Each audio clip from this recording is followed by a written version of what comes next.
You're listening to Love Is, and I'm your host, Stacey Herrera.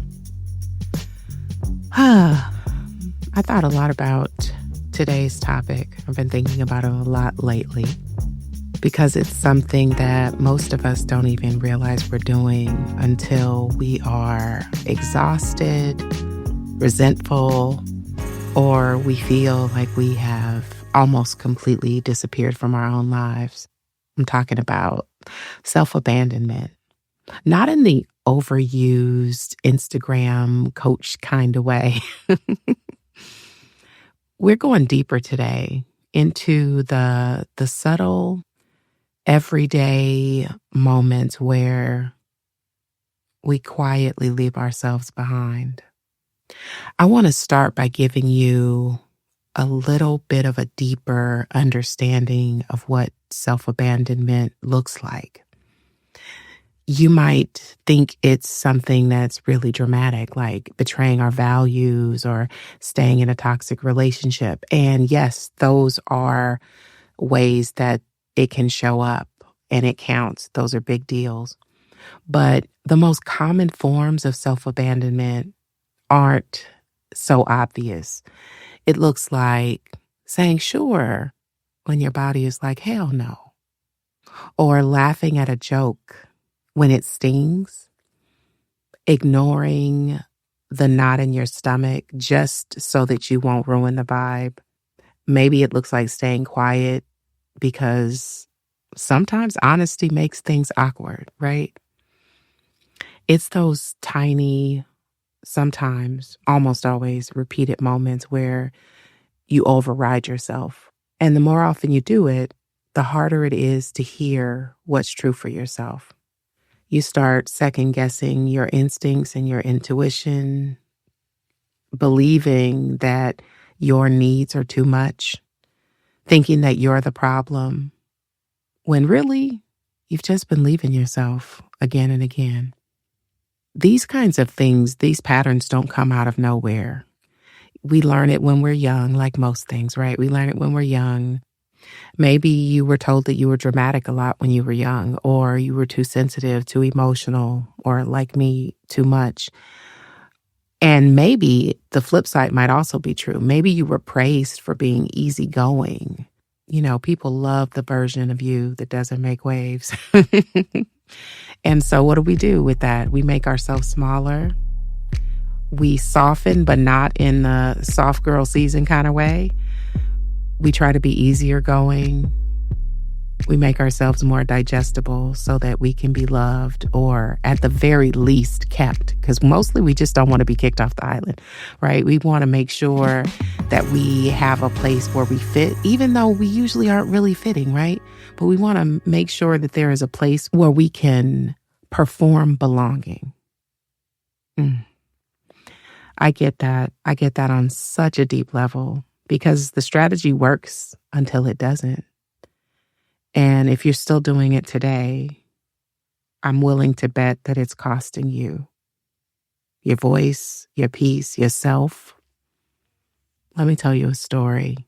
I dated someone once upon a time, quite some time ago, a couple of decades ago. He lied all the time. And it wasn't that it was like malicious. He wasn't being malicious, but he just didn't trust himself. And so he was always trying to shape how I saw him. And at the time, I was pretty arrogant and egoic. And I took it so personally when he would lie to me. It felt like an attack on my intelligence at the time. And he used to say, you only believe your version of the truth. And I used to say the same thing each and every time. I believe what I can feel, and I know what the truth feels like. And this ain't it. Because the truth does have a feeling, like it lands in our bodies. And sometimes it doesn't always sound confident, but that's only because our mind wants to believe something else. And that makes the truth feel unsafe to us a lot, even though there is an awareness of what's real. And when you're abandoning yourself, you also abandon that sense of knowing that is inherent. So how do we stop doing that? great question. We don't do it with a big declaration. We don't do it by blowing up our lives. I'm always talking about noticing because it's so important. And that's how we stop abandoning ourselves. We just notice. We notice when we're smiling, but it doesn't match our feelings. We notice when we're saying yes to things that we really don't want to do. We notice the way our body feels when we do something that is inauthentic, like smile or say yes to things we don't want to do. Like we notice when our body tightens. We notice what happens and what sensation shows up when we override what is true for ourselves. This is not something that gets fixed all in one day, so it's not going to get fixed today. You might not have a master plan, but that's all right. For now, all you have to do is stay. Stay with yourself. Stay in the moment when the discomfort starts happening. Because that's how we start to come home to ourselves. By noticing, being with the discomfort, and then getting curious about what we're actually feeling. This is basically the formula for everything. That's why I remind you so much. There was something that I heard relationship therapist Terry Real say. Grown-ups can't be abandoned. They can only be left. Truer words have never been said. But there is a caveat to that because we can abandon ourselves. And so many of us do, right? That's what we're talking about. We sometimes leave ourselves. So when we abandon our truth, override our intuition, or say yes when we mean no, we create distance from the most important relationship that we'll ever have. And that's the one we have with ourselves. But if we can leave, we can also return, right? Moment by moment, choice by choice, breath by breath. And this is a great segue to a private one-on-one coaching experience that I call Me Again.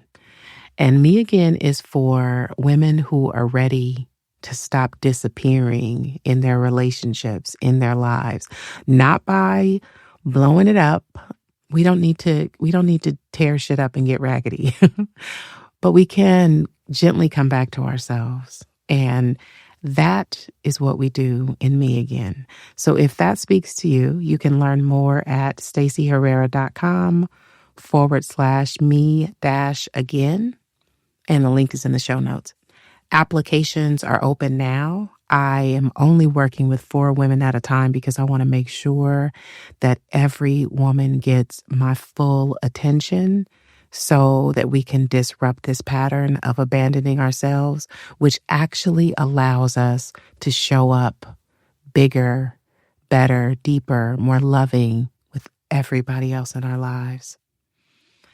So again, if that speaks to you, the link is in the show notes. I want to thank you for listening, for staying with yourself, for being here, because love is taking good care of you first. Until next time, I love you.